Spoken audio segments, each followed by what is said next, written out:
Hello दोस्तों, आप सभी का स्वागत है मेरे यूट्यूब चैनल पे। आज हम लोग क्लास 6 हिस्ट्री का चैप्टर 6 करने वाले हैं, जिसका हेडिंग है जीवन के विभिन्न आयाम।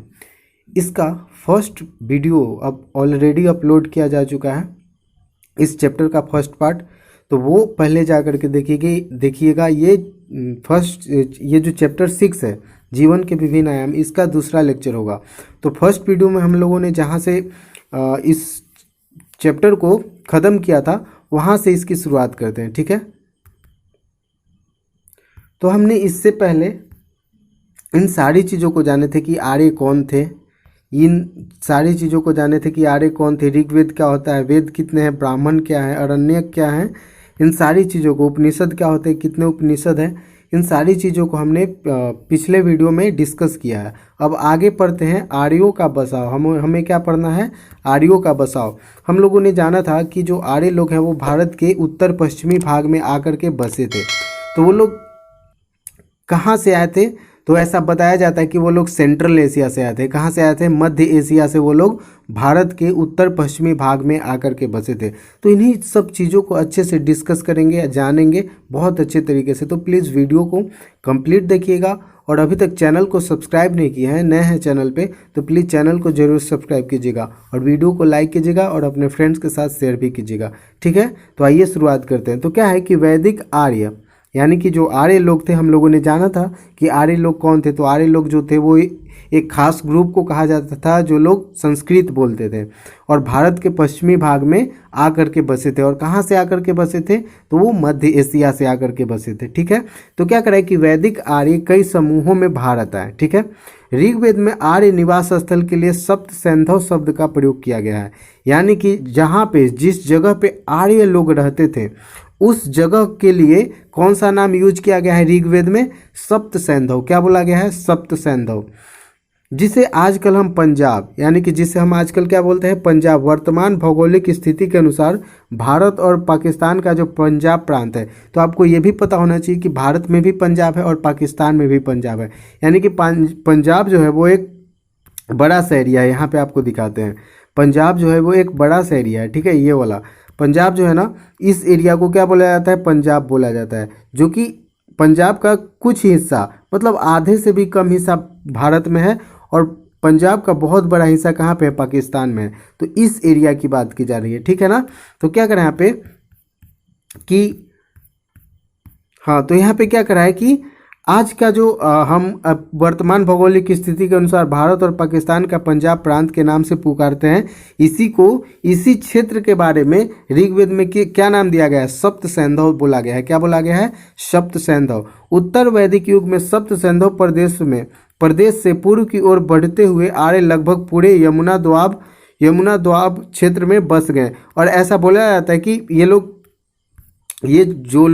ये आर्य लोग थे, वो लोग आकर के बसे थे इस एरिया में, यानी कि पश्चिमी प्रांत में, यहाँ पे आकर के बसे थे पश्चिमोत्तर भाग में। लेकिन उत्तर वैदिक काल आते आते हम लोग पढ़ रहे थे किस चीज़ के बारे में? ऋग वैदिक काल के बारे में, यानी कि पूर्व वैदिक काल के बारे में। लेकिन जैसे ही उत्तर वैदिक काल आता है उस समय तक ये आर्य लोग धीरे धीरे यमुना क्षेत्र, यानी कि यमुना दोआब वाला, दोआब क्या होता है? दो नदियों के बीच वाला जो क्षेत्र होता है उसको क्या बोलते हैं? दोआब बोलते हैं। क्या बोलते हैं? दोआब। तो गंगा जमुना वाला दोआब क्या हो जाएगा? यानी कि एक हो गया गंगा और एक हो गया जमुना और दूसरा हो गई गंगा, और उसके बीच के जो क्षेत्र होंगे उन्हीं को क्या बोलेंगे? दोआब बोलेंगे। तो वो लोग पश्चिमोत्तर भाग से आगे बढ़ते बढ़ते कहाँ पे आ गए थे? इस एरिया तक आ गए थे। कहाँ तक आ गए थे? इस एरिया तक फैल गए थे। कौन? आर्य लोग, ठीक है। अब क्या करा है कि शतपथ ब्राह्मण, अब ये शतपथ ब्राह्मण क्या है? तो क्या करा है कि शतपथ ब्राह्मण यानी उत्तर वैदिक युग का एक महत्वपूर्ण स्रोत है। ये भी एक ग्रंथ है, ठीक है ना।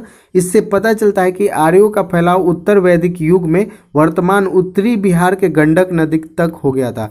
और ऐसा बोला जाता है, यानी कि शतपथ ब्राह्मण जो एक ग्रंथ है उसमें ऐसा प्रतीत होता है कि आर्यों का जो फैलाव है ना, यानी कि इस जगह से फैलते फैलते कहाँ तक पहुँच गए थे? बिहार के उत्तरी भाग तक, यानी कि गंडक नदी तक, यानी कि पूरे इस एरिया में ये लोग क्या हो गए थे?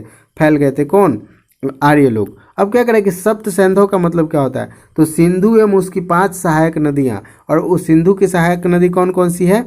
तो वो है सतलज, व्यास, झेलम, चिनाब, रावी तथा सरस्वती, दृश्यदती नदियों का क्षेत्र, इसी क्षेत्र को क्या बोला गया, यानी कि पूरे के पूरे इस एरिया के बारे में बात हो रहा है, ठीक है ना, इस एरिया के बारे में। तो इसको क्या बोला जाता है, सप्त सैंधव बोला जाता है। और गंगा यमुना दोआब का मतलब क्या है कि गंगा एवं यमुना नदी के बीच का जो क्षेत्र है उसको क्या बोलते हैं, दोआब। आब मतलब क्या होता है, नदी। पंज आब, पंजाब का नाम क्यों पड़ा, क्योंकि पंच आब का मतलब होता है नदी, और 5 नदियों का जो क्षेत्र होता है उसकी को क्या बोलते हैं, पंजाब बोलते हैं।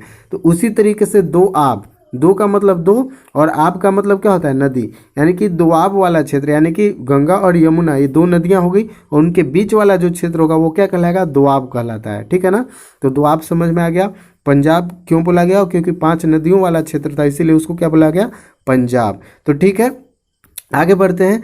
अब क्या करें कि ऋग वैदिक काल 1500 ईसा पूर्व से लेकर के 1000 ईसा पूर्व। अब हमें क्या पढ़ना है, ऋग वैदिक काल के बारे में पढ़ना है। और ऋग वैदिक काल कब से कब तक है, तो 1500 ईसा पूर्व से लेकर के 1000 ईसा पूर्व वाला जो टाइम पीरियड है उसको क्या बोलते हैं, ऋग वैदिक काल बोलते हैं। अब क्या करें कि क्या आप किसी परिवार को जानते हैं जिनकी आर्थिक व्यवस्था पशुपालन से जुड़ी हो। अब उनसे पूछिए कि क्या उनकी धार्मिक मान्यताएं भी पशुपालन से जुड़ी हुई है। तो जाहिर सी बात है कि जो लोग पशुपालन से जुड़े हुए होते हैं उनका धार्मिक मान्यताएं भी क्या है, पशुओं से जुड़ा हुआ होता है। वो लोग पशुओं की क्या करते हैं, पूजा करते हैं।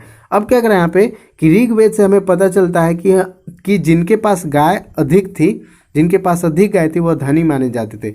यानी कि ऋग वैदिक काल में, यानी कि 1500 साल से 1500 ईसा पूर्व से लेकर के 1000 ईसा पूर्व के बीच वाला ये जो पीरियड था, यानी कि जो 500 वर्षों का जो समय था, इस समय में जिनके पास, यानी कि जिन लोगों के पास सबसे ज़्यादा गायें होती थी, यानी कि सबसे ज़्यादा गाय होती थी वो क्या माने जाते थे, धनी माने जाते थे। यानी कि जिनके पास जितनी ज़्यादा गायें वो उतने ज़्यादा धनी माने जाते थे। ये बात किससे पता चलता है, तो ये बात पता चलता है ऋग्वेद से पता चलता है। कैसे पता चलता है, ऋग्वेद से। और क्या करा है कि और सबसे पुराना जो वेद है वो कौन है, ऋग्वेद ही है। वेद कितने हैं, 4। कौन कौन, ऋग्वेद, यजुर्वेद, सामवेद और अथर्ववेद। तो सबसे पुराना जो वेद है वो कौन है, ऋग्वेद। और ये बातें हमें कहाँ से पता चलती है, तो ऋग्वेद से चलती है, ठीक है। अब क्या करें कि धनी और गाय का लेन देन का एक खास साधन माना जाता था। गायों को प्राप्त करने के लिए आर्यों का एक कबीला दूसरे कबीले तथा पहले से रहने वाले लोगों के साथ अक्सर युद्ध हुआ करता था। और यहाँ तक कि गायों के लिए क्या हो जाता था, युद्ध हो जाता था। गौधन रक्षा के लिए एक सरदार था जिसका या राजन का चुनाव किया जाता था जो बहादुर एवं कुशल योद्धा हो। और क्या करें कि गौधन रक्षा के लिए, यानी कि गायों की रक्षा के लिए कि दूसरा कोई आकर के न ले जाए, इसके लिए क्या होता था, उनकी एक सरदार होते थे और जिसको क्या फिर उनको क्या बोलते थे, राजन बोलते थे। इनका चुनाव किया जाता था जो क्या होते थे, बहादुर और कुशल योद्धा होते थे। ऋग्वैदिक राजन को किसी विशेष भौगोलिक क्षेत्र का अस्थायी रूप से शासन करने वाला राजा नहीं माना जा सकता, क्योंकि राजनीतिक अवधारणाओं में क्षेत्रीयता को इंगित करने वाले शब्द जैसे कि जनपद, राष्ट्र, राज्य का उल्लेख कम ही मिलता है। अतः ऋग्वैदिक काल का राजन एक कबीले के मुखिया से अधिक कुछ नहीं था। यानी कि राजन का मतलब क्या होता है, राजा। तो क्या करें यहाँ पे कि ऋग्वैदिक काल की अगर हम बात करें तो उस समय जो राजन होते थे वो क्या होते थे कि एक कबीले का जो नेता होता था, मुखिया होता था, उसी को क्या बोलते थे, राजन, ठीक है ना। अब कबीला क्या होता है ये जान लेते हैं कि कबीला का मतलब क्या होता है। तो कबीले में एक वंश या एक परिवार के कई पीढ़ियों के लोग एक साथ रहते थे, उसी को क्या बोलते हैं, कबीला। कबीला का मतलब क्या होता है, एक ग्रुप, एक समूह, किसी खास लोगों का एक ग्रुप है, एक समूह है, उसी को क्या बोलते हैं, कबीला बोलते हैं, ठीक है। अब क्या करें कि ऋग्वैदिक काल में आम लोगों की संस्था के रूप में विदत का सबसे क्या था, ज़्यादा महत्व था। विदत क्या होता है, ऋग्वैदिक काल में आम लोगों की संस्था के रूप में विदत का सबसे ज़्यादा महत्व था, लेकिन धीरे धीरे विदत का महत्व घटता गया। अभी विदत क्या होता है, विदत क्या है, एक ऑर्गेनाइजेशन है, मतलब एक संस्था है, यानी कि कुछ खास लोगों का ग्रुप है, उसको क्या बोलते हैं, विदत। जो किसी मैटर पे, जो किसी भी मुद्दे के ऊपर क्या लेते थे, डिसीजन लेते थे, वो क्या कहलाता था, विदत। लेकिन इस विदत का समय के साथ जो महत्व है वो क्या होते गया, घटते गया, और इसके स्थान पर सभा और समिति ने ले ली। यानी कि विदत के स्थान पे जहाँ से सारे मुद्दों को डिस्कस किया जाता था, जिसके ऊपर निर्णय लिए जाते थे विदत से, उसका महत्व धीरे धीरे क्या हो गया, कम हो गया। और उसका जगह कौन ले लिया, तो सभा और समिति।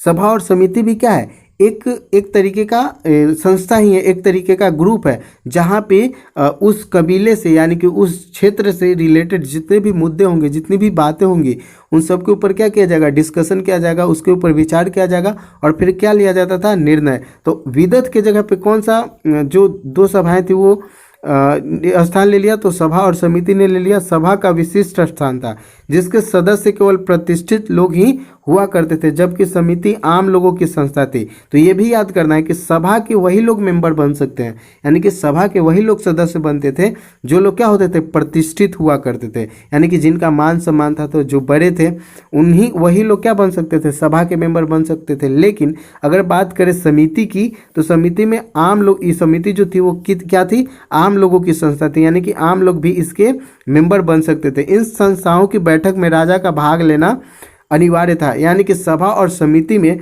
समिति की जब बैठक होगी, जैसे ग्राम सभा होता है ना पंचायत में, तो उसकी बैठक होती है तो सभी लोग उसमें एकत्रित होते हैं, तो जस्ट वैसे ही समझ लीजिए। तो यहाँ पे क्या करा है कि जब सभा और समिति की बैठक होती थी तो उसमें राजा का बैठना, मौजूद होना क्या होता था, अनिवार्य होता था, यानी कि राजा को मौजूद होना ही होना है जब सभा और समिति की बैठक हो गई। ठीक है, इसके बाद क्या करें, इनकी बैठकों में समस्याओं का समाधान आपस में सलाह मशविरा से करते थे। इन संस्थाओं की बैठक में महिलाएं भी भाग लेती थी, यानी कि जब कभी भी सभा और समिति की बैठक होती थी तो उनमें महिलाएं भी क्या लेती थी, भाग लेती थी। इन संस्थाओं में कबीले के जन के लोग युद्ध में प्राप्त धन का बंटवारा एवं राजा का चुनाव करते थे, यानी कि जब सभा और समिति का बैठक होता था तो इसमें जब ये लोग किसी दूसरे क्षेत्र पे जाकर के युद्ध करते थे और वहां से जो कुछ भी धन मिलता था उस धन को इसकी बैठक में क्या किया जाता था, बंटवारा किया जाता था। और साथ ही साथ राजा के लोग क्या करते थे, चुनाव करते थे। आवश्यकता पड़ने पर समिति के सदस्य युद्ध में सैनिक के कार्य भी करते थे, यानी कि जो सभा और समिति के जो मेंबर होते थे, अगर मान लीजिए कहीं पे युद्ध हो रहा है इस क्षेत्र से लेकर के यहाँ पे, अगर इनकी सभा और समिति है तो यहाँ पे अगर इस एरिया में युद्ध लड़ना और सैनिक की कमी है तो इसके जो मेंबर होंगे सभा और समिति के, वो लोग क्या करते थे, सैनिक के रूप में पार्टिसिपेट करते थे, भाग लेते थे।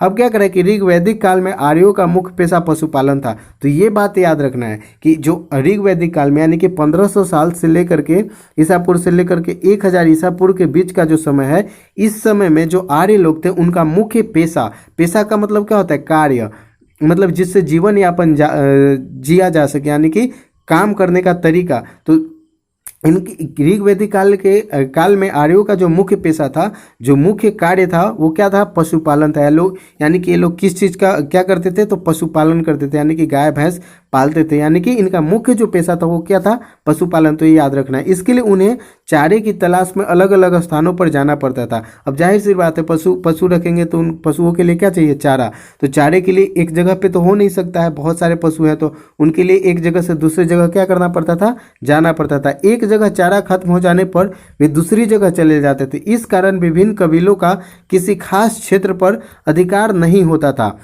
है। राजन किसी क्षेत्र का स्वामी नहीं होता था, बल्कि कबीले के लोगों पर उसका शासन होता था। और ये भी याद रखना कि अगर राजन की बात कर रहे हैं तो वो क्या था, एक कबीले का स्वामी होता था, एक कबीले का मुखिया होता था, और वो कबीला जहां भी जाएगा उसी का मुखिया रहेगा। लेकिन उस क्षेत्र यानी कि जो कबीला जिस क्षेत्र में है, इस क्षेत्र का मुखिया नहीं होता था। ये बात याद रखना है। अब कैसे नहीं होगा, मान लीजिए आज यहाँ है, कल यहाँ होंगे, तो इस क्षेत्र को छोड़ करके यहाँ पे चले गए तो इस क्षेत्र का मुखिया तो नहीं न कहलाएगा। मुखिया अगर कहलाएगा, हेड कहलाएगा, तो किस चीज़ का कहलाएगा, कबीले का कहलाएगा। तो ये बातें हैं। ठीक है, आगे क्या करें कि उसका चुनाव कबीले के सभी लोग मिल करके करते थे, यानी कि जो राजन होता था उसका जो चुनाव है वो कौन लोग करते थे, तो कबीले के सभी लोग मिलकर करते थे।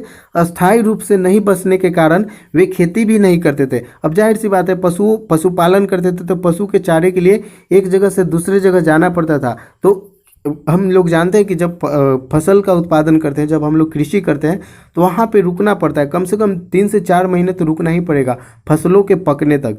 तब तो ये लोग क्या करते थे, कॉन्स्टेंटली मूव करते रहते थे, एक जगह से दूसरी जगह जाते रहते थे, इसलिए ये लोग खेती नहीं करते थे। ठीक है, किस समय की बात हो रही है, ऋग्वैदिक काल के 1500 से लेकर के 1000 साल के बीच, ईसा पूर्व के बीच के समय की बात हो रही है। तो ये बात याद रखना है आपको। उसके बाद क्या करा है कि हमने देखा है कि खेती करने के लिए एक स्थान पर कम से कम 3-4 महीने तो रहना ही पड़ता है, तभी फसल पककर तैयार हो जाता है।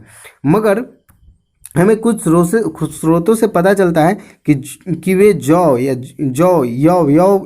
फिर जौ बोलते हैं, ठीक है ना। तो जौ की खेती करते थे और इंग्लिश में क्या बोलते हैं इसको, बार्ले। क्या बोलते हैं, बार्ले।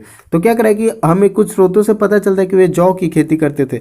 जौ की फसल आमतौर पर कम समय में तैयार हो जाती है, इस कारण इस फसल को उगाना उनके लिए क्या था, आसान होता था। कुछ अन्य स्रोतों से हमें पता चलता है कि वे स्थानीय निवासियों यानी कि दास या फिर वस्तुओं से गेहूं आदि फसल प्राप्त करते थे। इन फसलों के बदले दूध, घी आदि वस्तुएं उन्हें देते थे। यानी कि दास किनको बोला गया है, जो यहाँ के मूल निवासी थे, क्योंकि ये लोग क्या है कि इस मध्य एशिया से भारत में आए थे और ये भारत में जो लोग पहले से रह रहे थे उनको इन लोगों ने क्या बोला, दास बोला या फिर दस्यु बोला। तो ऐसा बोला जाता है कि ये लोग मुख्य रूप से पशुपालन करते थे, लेकिन जब इन्हें गेहूं या फिर और भी दूसरे अनाज की जब जरूरत होती थी तो वो लोग किन से ले लेते थे, दास लोग से, जो यहाँ पे के मूल निवासी थे उनसे ले लेते थे। और उनके बदले में ये जो आर्य लोग थे वो क्या देते थे, तो दूध, घी आदि वस्तुएं उन्हें दे देते थे। गाय के अतिरिक्त भेड़, बकरियां एवं घोड़े पाले जाते थे। तो गाय के अलावा ये लोग और किस चीज़ का पशुपालन करते थे, तो गाय के अतिरिक्त ये लोग भेड़, बकरियां या फिर घोड़े पाले जाते थे। पशुपालन की तुलना में कृषि का धंधा कम था, यानी कि कृषि होता था लेकिन बहुत कम होता था। किस समय की बात हो रही है, ऋग वैदिक काल की, क्योंकि ऋग्वेद में एक अनाज यौ का उल्लेख है जिसकी पहचान जौ के रूप में की जाती है। यानी कि ऋग्वेद में कौन से अनाज का उल्लेख है, यौ का। और आज भी हम लोग देखते हैं कि जब कभी भी पूजा पाठ होता है तो उसमें जौ का महत्व होता है, यानी कि जौ क्या किया जाता है, उसमें शामिल किया जाता है। तो यही है। तो उस क्यों होता है, क्योंकि ऋग वैदिक काल में कौन से अनाज का उत्पादन होता था, तो यौ का, और बाद में इन्हीं को क्या बोला गया, जौ बोला गया। जब हम शिल्प की ओर ध्यान देते हैं तो हमें ऋग्वेद में शिल्प कला का कम ही वर्णन मिलता है। शिल्प कला कहने का मतलब क्या है, जिसमें बहुत सारे शिल्पकार जैसे चर्मकार हो गए, बढ़ई हो गए, धातु का काम करने वाले धातुकर्मी तथा कुम्हार शामिल है। इन लोगों का जिक्र बहुत ही कम मिलता है, किसमें, ऋग्वेद में। बढ़ई, धातुकर्मी एवं रथकार की रथों के निर्माण में महत्वपूर्ण भूमिका थी। घोड़े से जुते हुए रथ जो युद्ध में सफलता के लिए निर्णायक माने जाते थे। बुनाई, तो क्या है कि रथ कौन बनाते थे, तो जो बढ़ई हैं और जो धातुकर्मी हैं, यही दो लोग मिलकर के क्या बनाते थे, रथ बनाते थे। इसलिए इन लोगों का क्या था, उस काल में बहुत ज़्यादा इंपॉर्टेंस था। और क्या करें कि बुनाई एक घरेलू शिल्प था जो महिलाओं द्वारा किया जाता था। लोगों का जीवन प्रकृति पर बहुत हद तक निर्भर करता था। यानी कि जो जितने भी लोग थे ये ऋग वैदिक काल में 1500 से लेकर के 1000 ईसा पूर्व के बीच के जो भी लोग थे, उनका जो जीवन था वो प्रकृति के ऊपर बहुत ज़्यादा निर्भर था, क्योंकि जो कुछ भी चीज़ें चाहिए वो कहाँ से मिलती थी, डायरेक्ट प्रकृति से ही मिलता था। इसलिए इन लोगों का जो जीवन है वो बहुत हद तक किस पे निर्भर था, प्रकृति के ऊपर निर्भर था। ऋग्वेद में प्राकृतिक शक्तियों से जुड़े कई देवी देवताओं के सम्मान में मंत्रों की रचना की गई, जिन्हें इंद्र, अग्नि, सोम प्रमुख है। और क्या करा है कि जब ये लोग प्रकृति पे डिपेंडेंट होते थे, इनका जो जीवन है वो प्रकृति पे निर्भर होता था, इसलिए वे लोग प्रकृति की पूजा भी करते थे। और जैसे कि क्या है कि कुछ देवी देवताओं के बारे में बताया गया, जैसे कि उनके लिए मंत्र की भी रचना की गई है, जैसे मुख्य। और इंद्र युद्ध का देवता है, और इंद्र किस चीज़ के देवता है, युद्ध के देवता है। अग्नि आग का देवता। सोम एक पौधा है जिससे एक प्रकार का पेय बनाया जाता था। और देवी देवताओं की पूजा धन, संतान आदि युद्ध में विजय की कामना के उद्देश्य से की जाती थी। और ये लोग देवी देवताओं की पूजा क्यों करते थे, तो धन के लिए, संतान एवं युद्ध में विजय की कामना के उद्देश्य से करते थे। देवताओं को प्रसन्न करने के लिए मंत्रों का उच्चारण तथा यज्ञों में आहुति दी जाती थी। और देवताओं को खुश करने के लिए क्या किया जाता था, मंत्रों का उच्चारण किया जाता था, और साथ ही साथ यज्ञों में आहुति दी जाती थी। आहुति का मतलब क्या होता है, जैसे घी डालना, वो क्या कहलाता है, आहुति कहलाता है। घी, अनाज और कभी कभी जानवरों की भी आहुति दी जाती थी। और वो लोग यज्ञ में जो कुंड होता है उसमें किस चीज़ की आहुति देते थे, यज्ञ के कुंड में क्या डालते थे ये लोग, तो ये लोग डालते थे घी डालते थे, अनाज डालते थे, और कभी कभी जानवरों की भी ये लोग आहुति देते थे, जानवरों की बलि देते थे। उसके बाद क्या है, जब आर्य लोग भारत में आए तो वे 3 सामाजिक वर्गों में विभाजित थे। यानी कि जब आर्य लोग भारत में आए तो वो लोग कितने सामाजिक वर्गों में विभाजित थे, तो 3 भाग में। कौन, योद्धा, पुरोहित और साधारण जन। यानी कि जब वो लोग भारत में आए, यानी कि आर्य लोग जब भारत में आए तो उन लोगों का जो सामाजिक वर्ग था वो कितने भागों में विभाजित था, 3 भागों में। कौन कौन, योद्धा, पुरोहित और एवं साधारण जन। ऋग्वेद के मंत्रों से ऐसी जानकारी मिलती है कि समाज में वर्ग विभेद की स्थिति नहीं बन पाई थी। यानी कि जब ये लोग भारत में आए थे मध्य एशिया से, तो क्या बोला जाता है कि उस समय भारत में यानी कि ऋग वैदिक समय में जो समाज में वर्ग भेद की स्थिति नहीं बन पाई थी। जैसा ये कहने का मतलब क्या हुआ कि भारत में जैसे आज जो कास्टिसिज्म यानी कि जो जातीय व्यवस्था है वैसी व्यवस्था उस टाइम नहीं थी। किस टाइम नहीं थी? ऋग वैदिक काल में, यानी कि आज से 1500 ईसा पूर्व से लेकर के 1000 ईसा पूर्व तक जाति जैसी व्यवस्था कुछ नहीं थी। यानी कि जो लोग जैसा, यानी कि ऋग्वेद में पुरुष सूक्त में ब्राह्मण, राजन्य, क्षत्रिय, वैश्य एवं शूद्र अर्थात 4 वर्णों की कल्पना की गई थी, परंतु इस काल में वर्ण व्यवस्था स्थापित नहीं हो सकी थी। यानी कि समाज को, आज का जो समाज है वो कितने भागों में विभाजित है, यानी कि समाज को कितने भागों में ये लोग विभाजित किए थे। जब आर्य लोग आए तो समाज को कितने भागों में विभाजित किए? 4 भागों में। कौन कौन? तो एक हो गया ब्राह्मण, दूसरा हो गया वैश्य, दूसरा हो गया क्षत्रिय, तीसरा हो गया वैश्य और चौथा हो गया शूद्र। तो ये जो व्यवस्था है, यानी कि और बाद में इनको क्या कर दिया गया, धीरे धीरे चल के जाति व्यवस्था में बांट दिया गया। तो ऐसा जो व्यवस्था है वो पहले नहीं था। यानी कि जो ऋग वैदिक काल था 1500 से लेकर के 1000 ईसा पूर्व वाला जो के बीच वाला जो समय था, इसमें कोई भी जाति व्यवस्था नहीं था। यानी कि कोई भी व्यक्ति कोई भी काम कर सकता था, यानी कि वो अपनी क्षमता के अनुसार था। यानी कि अगर कोई व्यक्ति पढ़ने में तेज है तो ब्राह्मण कहलाएगा, पूजा पाठ करवा सकता है। अगर कोई व्यक्ति शरीर से मजबूत है, लड़ने में सक्षम है, तो वो क्या है, क्षत्रिय कहलाएगा। और कोई भी किसी से शादी भी कर सकता है। ऐसा कोई रेस्ट्रिक्शन नहीं था, कोई प्रतिबंध नहीं था कि एक ही कास्ट, क्योंकि उस समय कास्ट व्यवस्था नहीं था ऋग वैदिक काल में। तो वो लोग, मतलब समाज जो है ना, वो अपनी क्षमता के ऊपर डिपेंड करता था, वो किस वर्ग में जाना जाएगा। जो जैसा कार्य करता था, कोई भी व्यक्ति कोई भी कार्य कर सकता था। ऐसा कोई रेस्ट्रिक्शन नहीं था। किस काल में? ऋग वैदिक काल में। लेकिन बाद में चल करके धीरे धीरे क्या होता है, समय बीतता जाता है और लोग अपने प्रभुत्व को क्या करने के लिए, इस्टेब्लिश करने के लिए, खास करके पुरोहित अपने प्रभाव को बनाए रखने के लिए समाज को क्या है, 4 वर्णों में डिवाइड कर दिया। उसके बाद उसमें बहुत सारी जातियां बना दी गई और ये भी सुनिश्चित कर दिया गया कि जो जिस जाति से आएगा वो वही कार्य करेगा। तो ये जो बातें हैं ना, वो हम लोग आगे पढ़ेंगे उत्तर वैदिक काल में। यानी कि जो ये जो सामाजिक व्यवस्था है जो जटिल हो गई, वो आगे उत्तर वैदिक काल और धीरे धीरे और भी आने वाले समय हैं उनमें ये जो जातीय व्यवस्था है वो बहुत ज़्यादा जटिल हो गया। और इसकी शुरुआत कैसे हुई, उसमें क्या क्या व्यवस्था था, ये सारी चीज़ें हम लोग उत्तर वैदिक काल में पढ़ेंगे। ठीक है, तो मिलते हैं नेक्स्ट वीडियो में। इसी चैप्टर का एक नेक्स्ट अगला वीडियो आएगा, क्योंकि ये लंबा हो रहा है।